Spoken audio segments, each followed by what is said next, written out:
நம்ம தேசிய கொடி எப்படி உருவாச்சு நமக்கு தெரியுமா? அது யார் வடிவமைச்சாங்க நமக்கு தெரியுமா? ஆந்திராவை சேர்ந்த சுதந்திர போராட்ட வீரர் பிங்கலி வெங்கையா அப்படிங்கிறவர் 1916ஆம் ஆண்டு ஒரு புத்தகம் எழுதுறாரு, a national block for India அப்படிங்கிற புத்தகம். 1921ஆம் ஆண்டு தான் வடிவமைச்ச தேசிய கொடிகள் எல்லாத்தையுமே பிங்கலி வெங்கையா காந்தி கிட்ட காமிக்கிறாரு. காந்திக்கு இரு நிறம் கொண்ட அந்த கொடி பிடிக்குது. ஆனா கூட இன்னும் நிறைய டிசைன் பண்ணுங்கன்னு சொல்லிட்டு காந்தி பிங்கலி வெங்கையாட்ட சொல்லி அனுப்புறாரு. 1931ஆம் ஆண்டு மேல காவையும் நடுவுல வெள்ளையும் கீழே பச்சை நிறமும் நடுவுல கைடாட்டனமும் கொண்ட அந்த மாற்றி அமைக்கப்பட்ட அந்த டிசைன் கராச்சி காங்கிரஸ் கூட்டத்தில் ஏற்றுக்கொள்ளப்படுது. 1947ஆம் ஆண்டு நேரு ஒரு குழு அமைக்கிறாரு. அந்த குழுவுல ராஜேந்திர பிரசாத், அம்பேத்கர் உள்ளிட்ட நிறைய பேர் இருக்காங்க. ஜூன் 23 இருந்து ஜூலை 13 வரைக்கும் இவங்க கூடி பேசுறாங்க. 3 டிசைன் இறுதிப்படுத்துறாங்க. நேரு உள்ளிட்டவங்க என்ன முடிவு பண்றாங்கன்னா, அசோக சக்கரம் பொறிக்கப்பட்ட அந்த மூவர்ண கொடி தான் இறுதி செய்யறாங்க. அப்படிதான் நம்ம தேசிய கொடி உருவாச்சு. हम पे ब्रिटिशर्स ने राज किया। ये ब्रिटिशर्स से आप क्या समझते हो? ब्रिटेन, यूके, इंग्लैंड या कुछ और?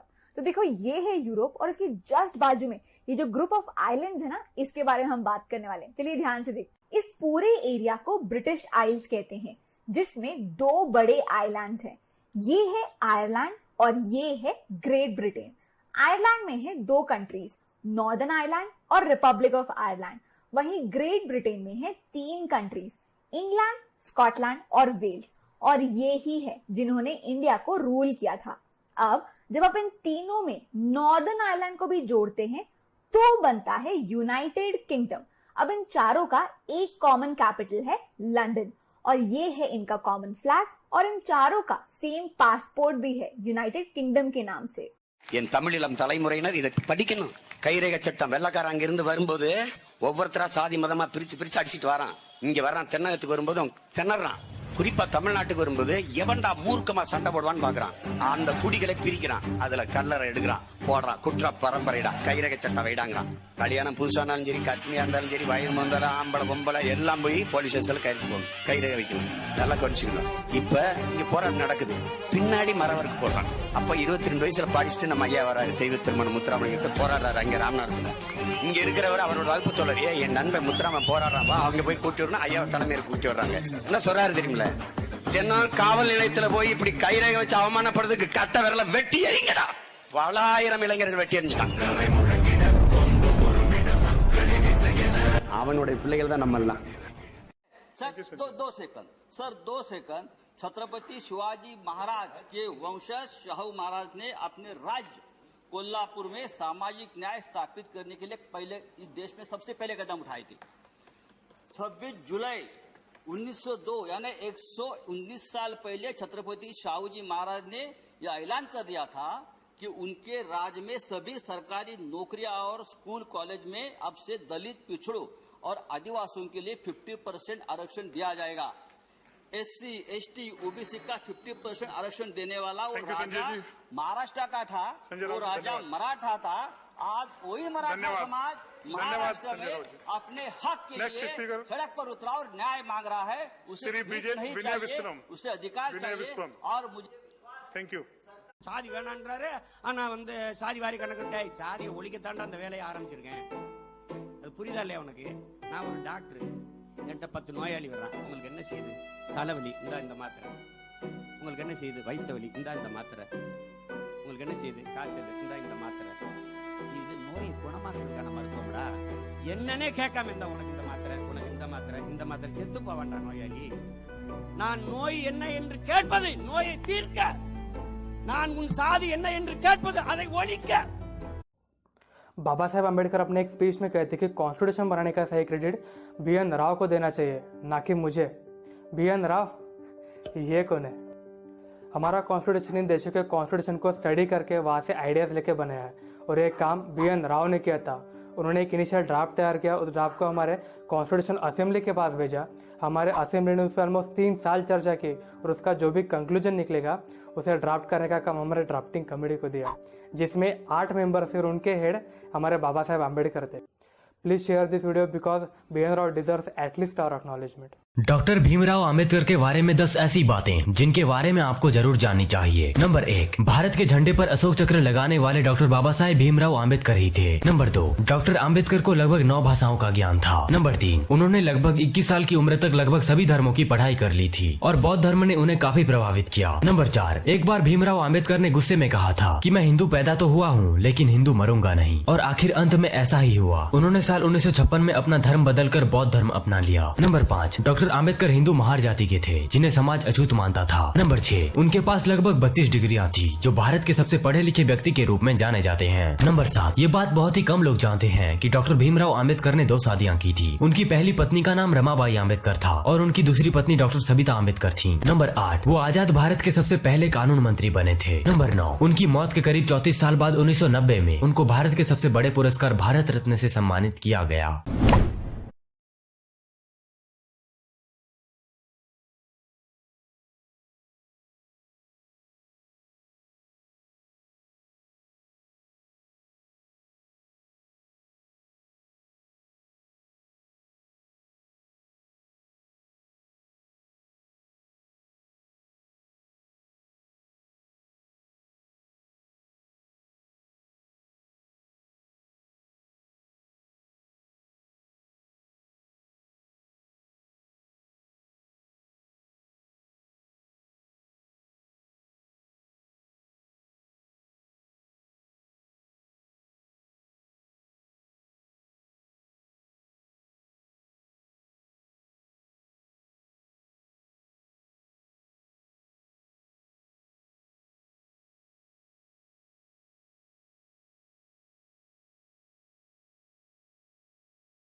The Union government have decided to increase the age of marriage of women from 18 to 21, and I wholeheartedly support this motion.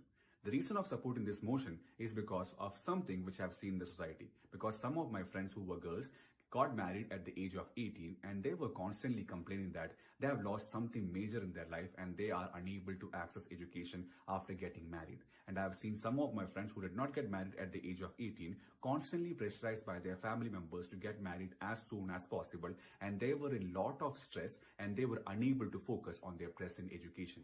So this new law by the central government will have a positive effect for the women in our country because they will be able to study more. They will be able to live life in a much more independent manner. They won't be pressurized by their family members. So this law also might change the mindset of people regarding marriage is concerned. So that's all for 1 minute. Have a good day. Gujarat மாநிலத்தில் பொது civil சட்டத்தை அமல்படுத்த ஆளும் பாஜக அரசு திட்டமிட்டுள்ளது.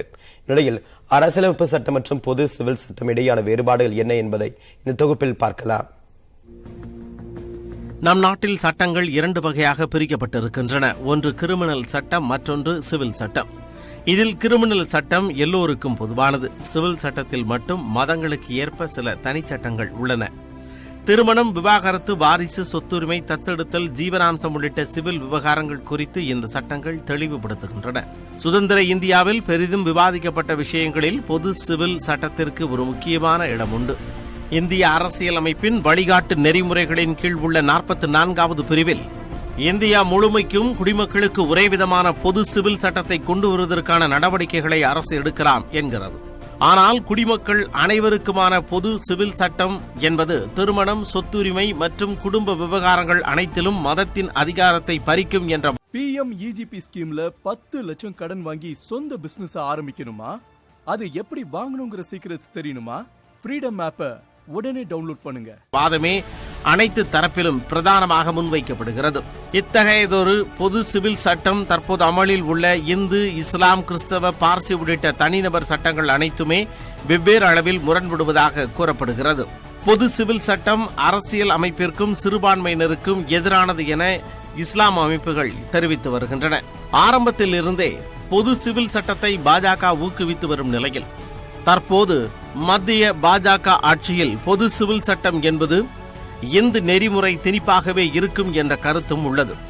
வேற்றுமையில் ஒற்றுமை காணும் இந்தியாவில் பல்வேறு மதங்களுக்குமான சிவில் சட்டங்கள் இருப்பதை மாற்றியமைத்து பொது சிவில் சட்டத்தை கொண்டு வர முடியுமா என்ற கேள்வியுடன், அப்படி கொண்டு வந்தால் சமூகத்தில் என்னென்ன மாற்றங்கள் நிகழும் என்ற எதிர்பார்ப்பும் கூடவே எழுந்திருக்கிறது.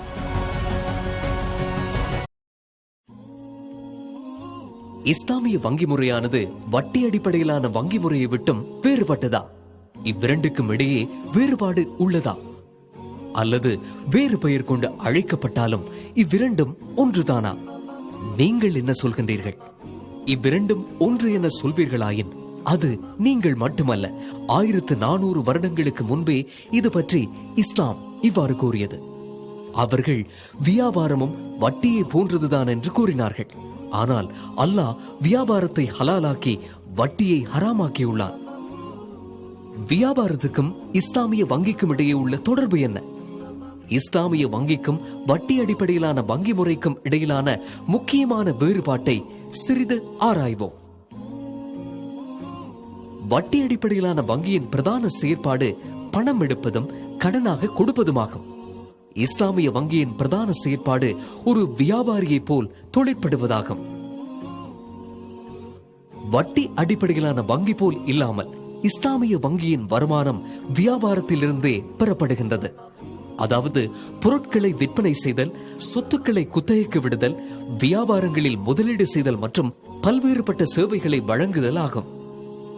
வாடிக்கையாளருக்கும் வங்கிக்கும் இடையே உள்ள தொடர்பு எவ்வாறாக அமைந்திருக்கின்றது என்று விளங்கும் போது ஒரு இஸ்லாமிய வங்கிக்கும் வட்டி அடிப்படையிலான வங்கிக்கும் இடையே உள்ள வித்தியாசத்தை தெளிவாக விளங்கிக் கொள்ளலாம்.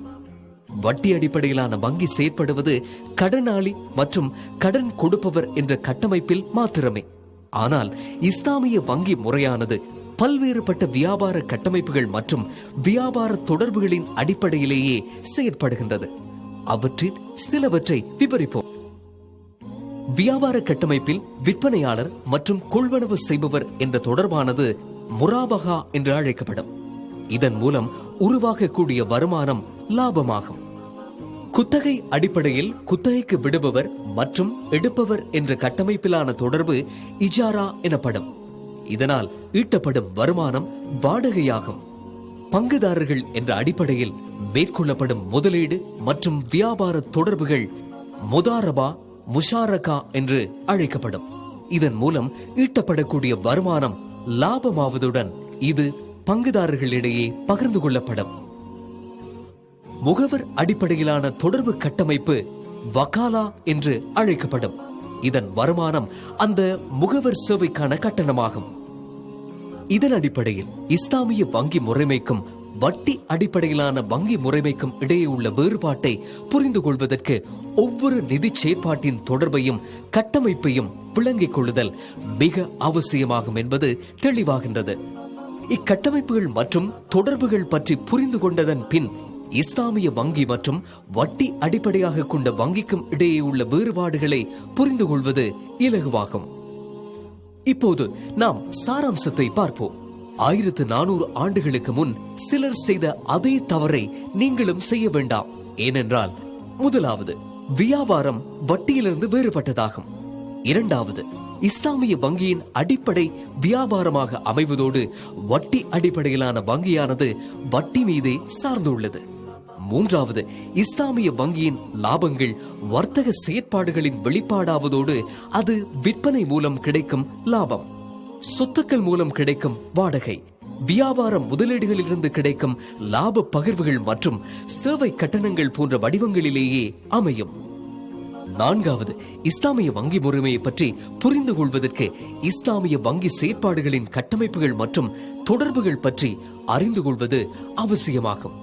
இன்னும் ஒரு விடயம், இஸ்லாமிய வங்கியானது மத்திய வங்கியின் கட்டுப்பாடு மட்டுமன்றி சுயாதீனமாக இயங்கும் ஷரியா மேற்பார்வை சபை மற்றும் ஷரியா கண்காணிப்பு பிரிவின் உதவியோடு செயற்படுவதனால் வங்கியின் செயற்பாடுகளும் சமூக அக்கறையும் மேலும் பலமடைகின்றது. எனவே இஸ்லாமிய வங்கி முறைமையும் வட்டி அடிப்படையிலான வங்கி முறைமையும் ஒன்றுதான் என கூறும் ஒருவரை நீங்கள் சந்தித்தால் இவை இரண்டுக்கும் இடையே உள்ள வேறுபாட்டை விளக்க இப்போது உங்களால் முடியும். அமானா வங்கி, இது உங்கள் வங்கி.